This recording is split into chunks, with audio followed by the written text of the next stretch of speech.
আর যদি ছেলেটা দিন জানে ইমান জানে মা মারা গেছে, ওর তো কলিজা ফেটে যাবে, সে তো চোখের পানি ফেলবে। আর যদি ছেলে জানাজা পড়ার উপযুক্ত হয়, পড়াবার উপযুক্ত হয়, ওই মা কত ভাগ্যবতী, ওই পিতা কত ভাগ্যবান যার ছেলে তার মাতা পিতার জানাজা নামাজের ইমামতি করতে সক্ষম, এবং প্রত্যেক নামাজে দোয়া করবে রব্বির হামহুমা কামা রব্বায়ানি সগীরা। এ মা বাপের জীবন সার্থক যারা তার ছেলে মেয়েকে দিন শিখাতে, ইমান শিখাতে সক্ষম হয়েছেন। এবার ভেবে দেখুন বরিশালের মা বোনেরা, আপনারা আপনাদের সন্তান সন্ততির কথা চিন্তা করুন। কজন পেরেছেন তার সন্তান কিভাবে মানুষ করার জন্য? চেষ্টা করা আপনার দায়িত্ব। চেষ্টা করার পরেও যদি না হয়, তাহলে আপনি আল্লাহর কাছে দায়ী হবেন না।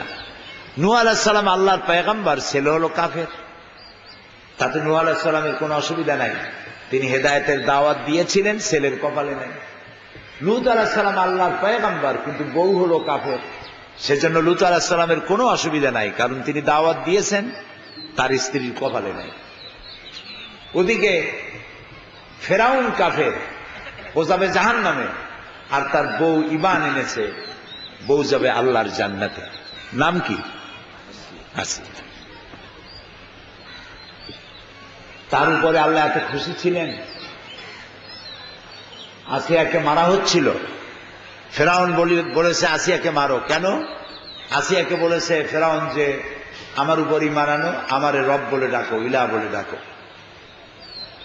আসিয়া বলছে যে তুমি ফেরাউন, তোমার চরিত্র তো আমি জানি, তুমি খোদা না হুদা এটা তো আমি ভালো করে বুঝি, একটা ফালতু খোদা, আমি তোমার উপর ঈমান আনবো কোন দুঃখে? ফেরাউন রেগে গেল, তার সৈন্য সামন্তকে বলল যে একটা তক্তা আনো, তক্তার উপরে বড় বড় পেরেক লোহা ঢুকাও, এবার তক্তাটারে উল্টায় দাও, লোহাগুলো সব খাড়া হয়ে গেল। বলল আসিয়াকে এই লোহাগুলির উপরে ভুট করে শোয়ায় দাও, তারে এই লোহার উপরে ভুট করে শোয়াইয়া পিটাও, আমি সিংহাসনে বসে থাকবো দূরে, তার চিৎকারের আওয়াজ আমি শুনবো, অতক্ষণ পিটাও যতক্ষণ না সে আমার উপরে ঈমান আনে।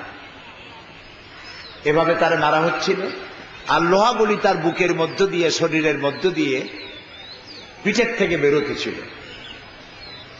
হযরত আসিয়া তখন কাঁদতেছিলেন আর বলতেছিলেন, আয় আল্লাহ, ফেরাউন এবং তার সাথী সঙ্গীদের অত্যাচার থেকে তুমি আমাকে রক্ষা করো, আমার মৃত্যুটাকে ঈমানের মউত দাও, আর জান্নাতের মধ্যে তোমার কাছে আমার থাকার জন্য একটা ঘর বানাইয়া দাও। কোরআন শরীফে এটা আছে। আল্লাহ তাআলা বলছেন, আমার ফেরেশতারা 7 আসমানের দরজা খুলে দাও, আমার আসিয়া তার দেহ থেকে রূহ বেরোবার আগে তার রূহটা যেন আমার জান্নাত দেখতে দেখতে পারওয়াজ করতে পারে, এই ব্যবস্থা করে দাও। এত অত্যাচারের মুখেও তিনি ফেরাউনের উপরে ঈমান আনেন নাই। ফেরাউন ছিল কাফের, বউ হলো মুমিনা, আল্লাহর জান্নাতে যাবে। এটা হলো কপাল, কিসমতের ব্যাপার। কাজে আপনি মা বাপ আপনার সন্তানকে, স্বামীকে হেদায়েতের জন্য দাওয়াত দিবেন, এটা ইসলামী আন্দোলনের একটি অপরিহার্য দায়িত্ব। এটাই ইসলামী আন্দোলন। ছেলেকে দাওয়াত দেওয়া, পুত্রবধূকে দাওয়াত দেওয়া, স্বামীকে দাওয়াত দেওয়া, দিনে রাত্রে। নূহ আলাইহিস সালাম, এই যে রিপোর্ট সিস্টেম, ইসলামী আন্দোলনের মধ্যে রিপোর্ট সিস্টেম আছে, কয়টা দাওয়াত দিয়েছো, কারে দাওয়াত দিয়েছো, কর্মী টার্গেট, তারপরে কর্মী যোগাযোগ, রোকন টার্গেট, পড়ছো কি, করছো কি, আছেন এরকম রিপোর্ট সিস্টেম। এই রিপোর্ট সিস্টেম নূহ আলাইহিস সালাম দেখাইছেন প্রথম। তিনি আল্লাহকে রিপোর্ট করেছেন, আয় আল্লাহ তাআলা, সূরা নূহ পড়ুন, সেখানে লেখা আছে, আয় আল্লাহ তাআলা, আমি আমার জাতিকে দিনেও দাওয়াত দিয়েছি, রাতেও দাওয়াত দিয়েছি, প্রকাশ্যেও দিয়েছি, অপ্রকাশ্যেও দিয়েছি, 24 ঘন্টা দিয়েছি। আল্লাহর কাছে তিনি রিপোর্ট পেশ করছেন। তা আপনি আপনার স্বামীকে দাওয়াত দিবেন, নামাজের দাওয়াত, চরিত্রের দাওয়াত, দিনের দাওয়াত, ঈমানের দাওয়াত, এটা দিবেন। হালাল রুজি কামাবের কথা বলবেন। সন্তানকে দিনের দাওয়াত দিবেন, মেয়েকে দিবেন খালি হাবিজাবি গল্প, ঠাকুরমার ঝুলি, পারস্য আরব্য উপন্যাস, ইত্যাদি হাবিজাবি পড়িয়া কোনো লাভ নাই। সেই বই পড়ুন যে বই পড়লে পরে জ্ঞান বৃদ্ধি পায়। বিজ্ঞানের বই পড়ুন, দর্শনের বই পড়ুন, হাদিস পড়ুন, কোরআন পড়ুন, জ্ঞান বৃদ্ধি হবে। জ্ঞান চর্চা করুন। এইসব বাজে উপন্যাস হাবিজাবি গল্পের বই পড়ে কোনো লাভ নাই। সুতরাং জ্ঞানের বই পড়ুন, সে লেখা যার লেখাই হোক। যে বই পড়লে জ্ঞান হয়, সে বইটা যেই লেখুক জ্ঞান বৃদ্ধি হয়, সেই বই পড়ুন। স্বামীকে তা পড়তে বলুন, ছেলে মেয়েকে বই পড়তে বলুন। আর সর্বশ্রেষ্ঠ জ্ঞানের বইয়ের নাম কোরআন, সর্বশ্রেষ্ঠ জ্ঞানের বইয়ের নাম হাদিস। এবং ইসলামী সাহিত্য বেশি বেশি অধ্যয়ন করুন, ছেলে মেয়েকে পড়ান, নিজেরা পড়ুন। অনেক বাড়িতে আমি দেখেছি, তাদের বাড়িতে ড্রয়িং রুমে, শোরুমে হাজার হাজার লাখো টাকার শোপিস আছে। শোপিসকে কি বলে বাংলায়? হ্যাঁ, আমাদের দেশে বাংলাদেশিরা বিশ্ববিদ্যালয় বোঝে না, ইউনিভার্সিটি করলে রিক্সাওয়ালা তাড়াতাড়ি নিয়ে যায়। অধ্যক্ষ বোঝে না, প্রিন্সিপাল করলে তাড়াতাড়ি বোঝে। শোপিস দর্শনীয় জিনিস আর কি, টেবিলে রাখে আর আলমারির মধ্যে সাজায় সাজায় রাখে, পুতুল এটা সেটা হাবি জাবি, হাজার হাজার টাকা দাম। কিন্তু কোরআন শরীফের একখান তাফসীর নাই, হাদিস শরীফের একটা বাংলা অনুবাদ নাই, ইসলামী সাহিত্য নাই, নামাজ রোজার হাকিকত নাই, ইসলামের বুনিয়াদী শিক্ষা নাই। ইসলাম জানলেন না, কতগুলি পুতুল দিয়ে ঘর সাজায় রাখলেন, তাতে লাভ হলো কি? লাভ একটা হইছে, সেটা হলো রাসূলুল্লাহ বলেছেন যে ঘরে কুত্তা থাকে আর প্রাণীর ছবি থাকে, সেই ঘরে আল্লাহর রহমতের ফেরেশতা প্রবেশ করে না। এটাই হয়েছে লাভ। কতগুলো মূর্তি রাখছেন ঘরে, এখন আল্লাহর রহমতের ফেরেশতা ঢুকবে না, আর কুত্তা থাকলে ঢোকে না। একজনে তার বন্ধুর বাড়ি যায় দেখে যে কুত্তা দিয়ে বাড়ি বড়। সে লোক জিজ্ঞেস করলো যে তুমি তো কখনো কুত্তা প্রেমিক ছিলে না, এত কুত্তা পালতেছো কেন? কয় যাক হাদিসে শুনছি, এক মৌলানা সাহেব বলল কুত্তা থাকলে নাকি ফেরেশতারা আসে না।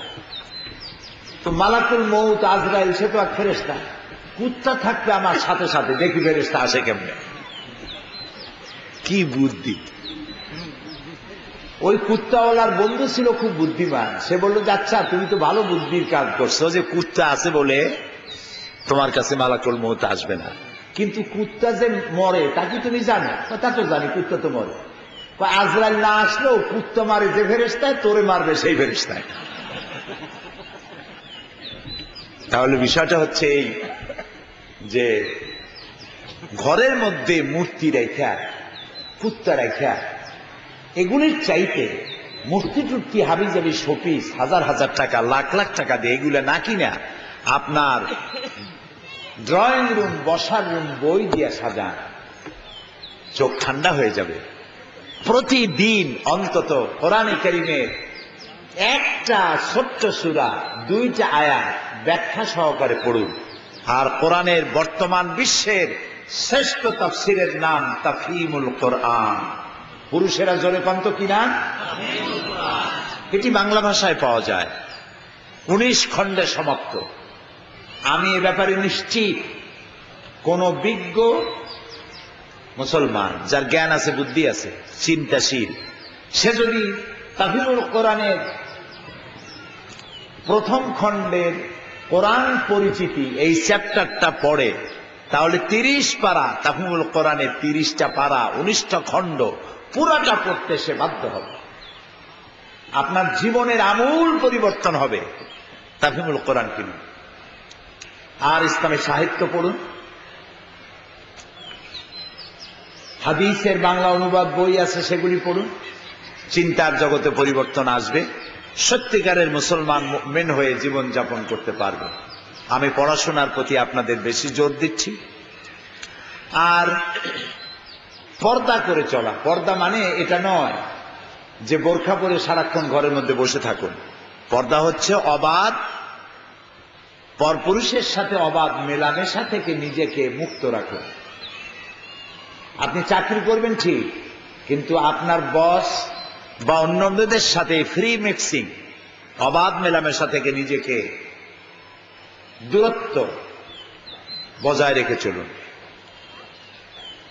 এবং রাশভারী পার্সোনালিটি নিয়ে চলুন। ব্যক্তিত্ব এক সাংঘাতিক জিনিস, বিরল, এটি সকলের মধ্যে হয় না। এই ব্যক্তিত্ব যাকে ইংরেজিতে বলে পার্সোনালিটি, আর উর্দুতে বলা হয় শখসিয়ত। জি, পার্সোনালিটি। এটির একটা দৃষ্টান্ত আপনারা দেশের প্রধানমন্ত্রীর দিকে দেখতে পারেন। দেশের বর্তমান প্রধানমন্ত্রী ব্যক্তিত্বের দিক থেকে, পার্সোনালিটির দিক থেকে এক বিরল ব্যক্তিত্ব। কোনো বাজে কথা বলে না, যত বক্তৃতা করে আপনি শুনবেন, একটা ফাউল কথা বলে না। এই যে অভদ্র কথা বলা, অশালীন কথা বলা, অমার্জিত কথা বলা, এগুলো ব্যক্তিত্বের বিকাশের পথে অন্তরায়। এই জন্য আপনার ব্যক্তিত্ব সৃষ্টির জন্যই আল্লাহ তাআলা নারীদেরকে পর্দার ব্যবস্থা করেছেন। এটা আপনার ব্যক্তিত্বের বিকাশ। পুলিশেরা ঢাল ব্যবহার করে, দেখছেন আপনারা? ঢাল কারে বলে? ঢিল মারলে, পাথর মারলে, অস্ত্র মারলে তা ফিরাবার জন্য যে জিনিসটাকে ব্যবহার করা, ওইটার নাম কি বলেন? ঢাল। আরবিতে বলে জুন্না, আর সওমু জুন্না, ঢাল। আমাদের দেশে এই যে এখন হরতাল টরতাল হইলে পরে পুলিশের হাতে ঢাল থাকে, আর এক শ্রেণীর মহিলা একটি দল বাইর করছে, তারা এই পুলিশের উপরে হামলা করে, পুলিশ কামড়ায়। আমি আশ্চর্য হয়ে গেছি, কুত্তায় ও পুলিশ কামড়াইতে ভয় পায়, হাতে লাঠি থাকে, বন্দুক থাকে। কিন্তু এই মেয়ে লোকগুলি হরতালের সময় যারা নামায়, এরা কোন দেশের মেয়ে লোক আল্লাহই জানে। পুলিশ কামড়াইয়া গালের গোস্ত উঠাই নিয়েছে, কিং ফ্লাইং কিক দিয়া রিক্সা উল্টায় ফেলায় দেয়, বাসে আগুন জ্বালায়, মানুষ পিটায়। এই মহিলাগুলি আমি জানি না কোথা থেকে আবিষ্কার হয়েছে। যে রাজনৈতিক দল এটি করে, তারা ইসলামী আদর্শে বিশ্বাস করে না বলেই এটা তারা করতে পারে। মা বোনদের সেজন্য বলবো, পর্দা আপনার ঢাল। আপনি যখন বোরখা পরেন, হিজাব পরেন, নেকাব পরেন, তখন দুষ্ট চরিত্রের লোকও আপনার দিকে খারাপ দৃষ্টি দিতে সাহস পায় না। আপনাকে খালাম্মা বলে, আপনাকে চাচি আম্মা বলে। আলহামদুলিল্লাহ বলবেন না? আর বোরখা আর নেকাব আর হিজাব ছেড়ে রূপচর্চা করে যখন বের হবেন, আপনাকে ভাবি বলবে, আপা বলবে, নানান ভাবে কুদৃষ্টি আপনার প্রতি নিক্ষেপ করবে দুশ্চরিত্র পুরুষেরা। এটি কি আপনার জন্য ভালো? নিশ্চয়ই নয়, নিশ্চয়ই নয়। সেই জন্য বোরখা পরা, হিজাব পরা আপনার ব্যক্তিত্বের বিকাশ ঘটানো, আপনার চরিত্রের, উন্নত চরিত্রের বহিঃপ্রকাশ, এবং আপনি আল্লাহর হুকুম পালন করছেন, এটাই প্রমাণিত হবে। আল্লাহ তাআলা আপনাদেরকে হেফাজত করবেন। আমি বক্তব্য আর লম্বা করব না। বরিশালের মহিলারা সুশিক্ষিতা, বেশি ব্যাখ্যার প্রয়োজন হয় না, অল্প কথাই তারা বুঝতে পারেন বলে আমি মনে করি। আপনারা আজকে রাতের মাহফিলে আপনাদের মেয়েদেরকে, মাদেরকে, বোনদেরকে সাথে করে নিয়ে আসবেন। ইনশাআল্লাহ আমি বিস্তারিত কথা আপনাদের সামনে বলব ইনশাআল্লাহ। মহিলাদের সমাবেশে প্রশ্নের জবাবে আমি যত জায়গায় বক্তব্য রেখেছি সবগুলি বই হয়ে গেছে। এই অজানা অনেক প্রশ্ন যা মেয়ে লোকেরা কারো কাছে প্রশ্ন করে জানতে লজ্জা পায়, এমন এমন বহু প্রশ্ন আছে। সেসব প্রশ্নের কোরআন হাদিস সম্মত জবাব আমি দিয়েছি। মহিলা সমাবেশে প্রশ্নের জবাব, এতে এ ধরনের বই আছে, সেসব বই আপনারা নিবেন। তাছাড়া বর্তমানে যে সন্ত্রাস চলছে, এই সন্ত্রাস এবং জঙ্গিবাদ দমনে ইসলাম, এ ব্যাপারে আমার একটা বই বেরিয়েছে। এই বইটি ইসলামী ফাউন্ডেশন প্রচার করেছে এবং এটি সরকার অত্যন্ত পছন্দ করেছেন, যার ফলে এটা ইংরেজি অনুবাদ হচ্ছে আগামী সপ্তাহখানেকের ভেতরে এই বই ইংরেজি হয়ে সারা পৃথিবীতে অমুসলিম দেশগুলিতে চলে যাবে। এই বইটি প্রত্যেক আলেম ওলামা, চিন্তাশীল বুদ্ধিজীবীদের পড়া উচিত। সন্ত্রাস ও জঙ্গিবাদ দমন ইসলাম, এটিও আমার লেখা। এ জাতীয় বইপত্র অনেক পাওয়া যাবে, এগুলি আপনারা খরিদ করবেন। আর কোরআন বোঝার জন্য আল কোরআন একাডেমি লন্ডনের ছাপানো বাংলা তর্জমা কোরআন, বিশুদ্ধ সহজ বাংলায় কোরআন শরীফ, 750 পৃষ্ঠা কোরআন শরীফের হাদিয়া মাত্র 120 টাকা। কেউ দিতে পারবে না বাংলাদেশে এই দাম। এটি শুধুমাত্র মানুষকে বেশি করে লোকেরা নিতে পারে আর কোরআন বুঝতে পারে, সেই জন্য এই কাজটি তারা করেছে। আল্লাহ তাআলা সকলকে তৌফিক দিন। আজকে রাতের মাহফিলে সকল মা বোনেরা আপনাদের জন্য নির্ধারিত স্থানে উপস্থিত হবেন। সেখানে বিস্তারিতভাবে আপনাদের জন্য কথা বলা হবে। মহিলা সাহাবী সম্পর্কে আপনার বহু কথা আছে, সেগুলো আপনারা নেবেন। আল্লাহুম্মা আমিন। রব্বানা যালামনা আনফুসানা ওয়া ইন লাম তাগফির লানা ওয়া তারহামনা লানাকুনান্না মিনাল খাসিরিন। আল্লাহ তাআলা তুমি দয়া করে আমাদের জিন্দেগীর গুনাহ খাতাকে মাফ করে দাও। মা বোনেরা কষ্ট করে এসেছেন, মা বোনদের জিন্দেগীর গুনাহ খাতা মাফ করো। আল্লাহ তাআলা মা বোনদের মধ্য থেকে যাদের মাতা পিতা, স্বামী, সন্তান মারা গিয়েছে, কবরগুলিকে জান্নাতের টুকরায় পরিণত করে দাও। আয় আল্লাহ তাআলা, মা বোনেরা এই মাহফিলে যারা আগে শরীক হতেন, আজকে যারা বেঁচে নাই, তাদেরকে জান্নাত নসিব করে দাও। আল ফারুক সোসাইটি প্রতি বছর কোরআনের যে খেদমত করেন, এই খেদমতকে আল্লাহ তাআলা কিয়ামত পর্যন্ত অব্যাহত রাখো। আল ফারুক সোসাইটির কল্যাণমূলক কাজগুলি করার জন্য নারী পুরুষকে আর্থিকভাবে সহযোগিতা করার তৌফিক দান করে দিও। আল্লাহ তাআলা তুমি মেহেরবানি করে বাংলাদেশকে সন্ত্রাস মুক্ত বাংলাদেশে পরিণত করো। আল্লাহ তাআলা অনেক মহিলা আছেন যাদের বিবাহের পরে সন্তান হয়নি, নিঃসন্তানীকে সন্তান দিয়ে দিও। ছেলে মেয়ে বড় হয়েছে, বিয়ে দিতে পারে না, বিবাহের ব্যবস্থা করে দিও। স্বামী স্ত্রীর ভিতরে যাদের মনোমালিন্য আছে, আল্লাহ মনোমালিন্য দূর করে দিয়ে মধুর সম্পর্ক স্থাপন করে দিও। আল্লাহ তাআলা মা বোনদের মনে যত কষ্ট আছে, দুঃখ আছে, দূর করে দিও। আল্লাহ তাআলা মা বোনদের এমন জীবন যাপনের তৌফিক দাও যাতে করে কিয়ামতে হযরত আয়েশা খাদিজার সঙ্গে হাসর নসিব হয়ে যায়।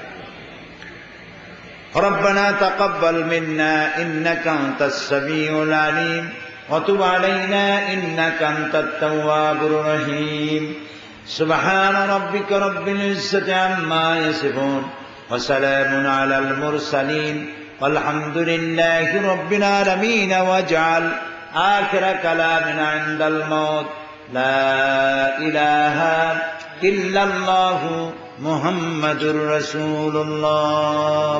আসসালামু আলাইকুম ওয়া রাহমাতুল্লাহ। মোরের বুকে ফুটলো একটি ফুল, সেই ফুলের নাম মুহাম্মদ রাসূল, সেই ফুলের নাম মুহাম্মদ রাসূল। মোরের বুকে ফুটলো একটি ফুল, সেই ফুলের নাম মুহাম্মদ রাসূল, সেই ফুলের নাম মুহাম্মদ রাসূল। ফুলের গন্ধে মাতোয়ারা আকাশ বাতাস গ্রহ তারা, ফুলের গন্ধে মাতোয়ারা আকাশ বাতাস গ্রহ তারা। চাঁদ সুরজে লুটে পড়ে, চাঁদ সুরজে লুটে পড়ে, হয় তাতে আকুল, সেই ফুলের নাম মুহাম্মদ রাসূল, সেই ফুলের নাম মুহাম্মদ রাসূল। মরুর বুকে ফুটলো একটি ফুল, সেই ফুলের নাম মুহাম্মদ রাসূল, সেই ফুলের নাম মুহাম্মদ রাসূল। পথহারা সব পথিকের আধার হতে আলোর পথে, পথহারা সব পথিকের আধার হতে আলোর পথে। পাপী উম্মত তাড়াইতে, পাপী উম্মত তাড়াইতে যে চির ব্যাকুল,